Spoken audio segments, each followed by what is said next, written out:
All right, welcome back.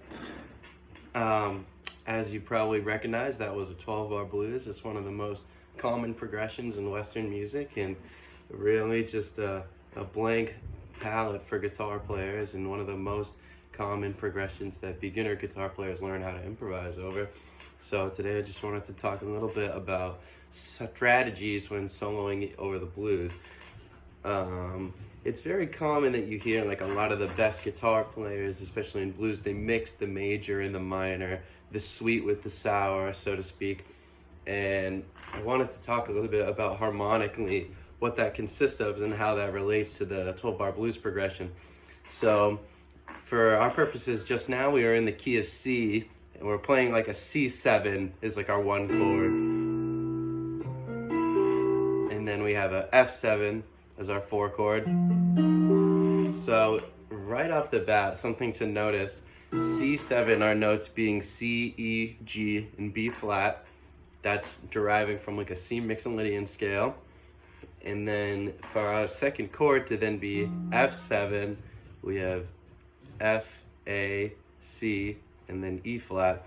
And already you've probably noticed E flat is not a diatonic in C Mixolydian. It's a blue note. It's technically a minor third. So already that's an instance where the major and the minor pentatonics are going to be able to overlap. So for example, if you're playing on the one chord and you're highlighting the major third, maybe you're playing,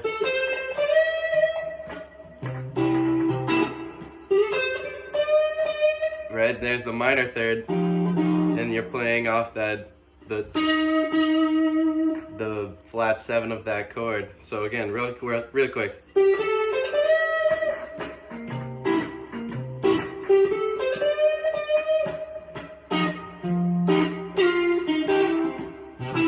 Right? So that's the quick 4, if you will. That's the 1 bar of the 4 chord. And then for the big, 2 bars of the 4 chord, again, it's nice to go and kind of, if you're in this C box and you're playing the blues, it's kind of nice to go to like a major pentatonic type of C position. You could play like,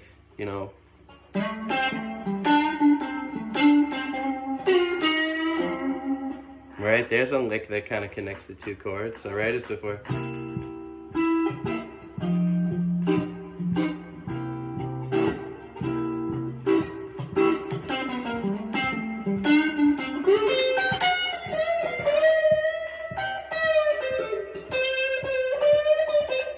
right? So in that case, we another great note to target is in the context of C Mixolydian is the 13 or the natural 6th.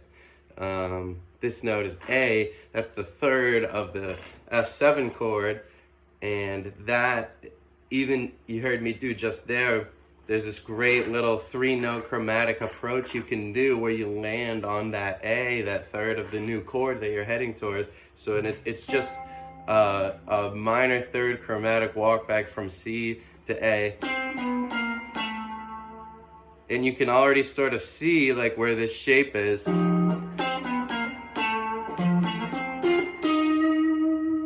Right?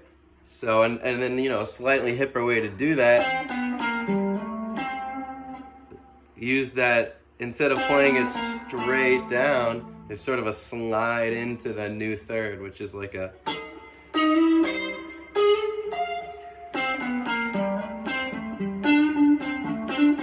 and then we went back to this B.B. King position, and we included the flat 5, so we played flat 5 to 4, 5, flat 5, 4. And again, here's F, right? And then back to the major 3rd. These targeting the 3rds is going to do wonders for your playing. And then now, let's say we're approaching the 5 chord. Well, we know the chord tones, we got 5, and now we're playing major 7, right? Because we're playing 5, 7, so in this case we're playing G, so we're playing G, B, D, and F. And that B is a new note that we were not playing that before. before we were playing C7, we were playing B flat. So that's a important thing to keep in mind. That's our new third. That's our new target. Now, I admittedly in the blues, it's a little awkward to land on like the major 7, the T of the home key, but it's nice to include it. So, for example, let's say we'll get to the 5 chord. You got to get the whole context.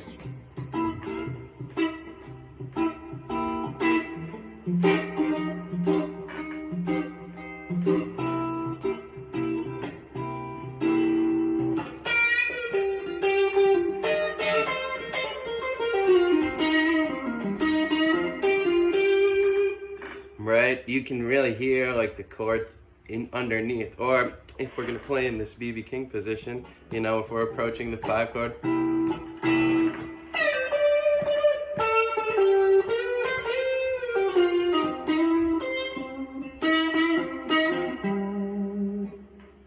So in this case, we're gonna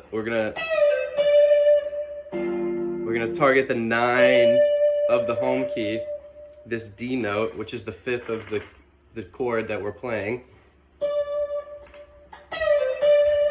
And then we can play this major 7. Now we're back in this G position. That's a nice lick to play over the 5 chord. It also it's almost got a little bit of motif to it.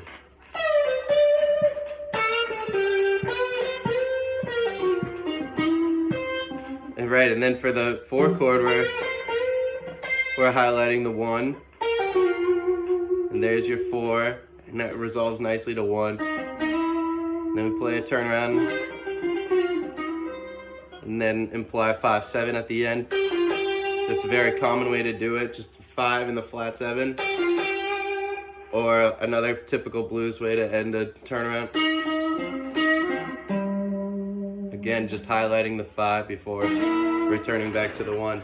So there's just some basic principles for blues soloing and how to mix major and minor, and I hope that was helpful. Thanks very much.